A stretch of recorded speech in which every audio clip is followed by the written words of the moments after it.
So my dear student, next question, again we are having numerical type, and this is from JEE Advanced 2022 paper 1 question.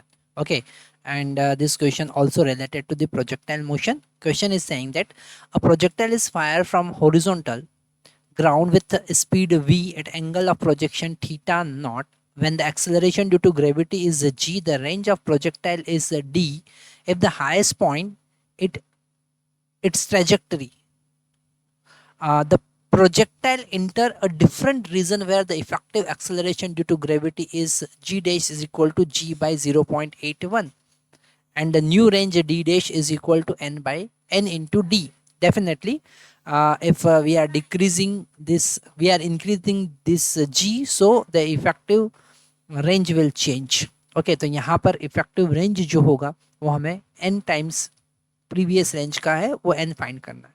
तो यहाँ पर हम अगर d की बात करते हैं, है ना, अगर हम d की बात करें तो d इज इक्वल टू, हमको फार्मूला पता है, d is equal to u square sine 2 theta divided by g होता है. पर अगर हम d डैश की बात करेंगे तो आधे टाइम तक, है ना, टॉप मोस्ट पॉइंट पर वो ब्रेक हो रहा है, मतलब आधे टाइम तक, आधे रीजन के लिए जो g है वो g ही रहेगा, और रिमेनिंग हाफ के लिए g का value g dash equal to g divided by 0.81 हो जाएगा, है ना. तो यहाँ पर आधी रेंज d/2 तो सेम ही रहेगा, है ना. बाकी ये जो नया d/2 है वो हमको कैलकुलेट करना है. तो d/2 सेम ही रहेगा, मतलब हम लिख सकते हैं d/2, ओके, या उसका वैल्यू लिख सकते हैं, that is you square sine 2 theta divided bye 2g हो जाएगा, g की जगह 2g हो जाएगा.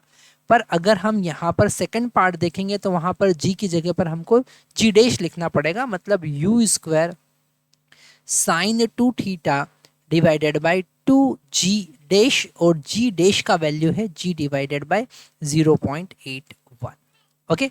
अच्छा, यहाँ पर एक क्वेश्चन आप पूछ सकते हैं कि सर आप डायरेक्टली g को चेंज करके कैसे सेकंड हाफ, क्योंकि वहाँ पर इनिशियल वेलोसिटी सब कुछ अलग ही होगा, पर चूंकि यहाँ पर initial velocity u not cos theta या u कॉस थीटा ही रहेगा, और हाइट यहाँ पर h ही रहेगा, तो टाइम ऑफ फ्लाइट सेम रहेगा, और टाइम ऑफ फ्लाइट जो है हाइट सेम रहेगा, तो टाइम ऑफ फ्लाइट में केवल g में ही चेंज होगा, बाकी किसी चीज़ में चेंज नहीं होगा. तो यहाँ पर d डैश का वैल्यू हम लिख सकते हैं, यहाँ से कॉमन लेंगे तो you square sine 2 theta divided bye 2g हम कॉमन ले सकते हैं, है ना, और हमको मिला 1 प्लस 0.81. ठीक है, 0.81 आगे हम इसको लिखते हैं तो you square sine 2 theta divided bye 2g, तो g एज इट इज लिखेंगे, जिसको हम d लिख देंगे, और 1.81 डिवाइडेड बाय 2 हम लिख सकते हैं.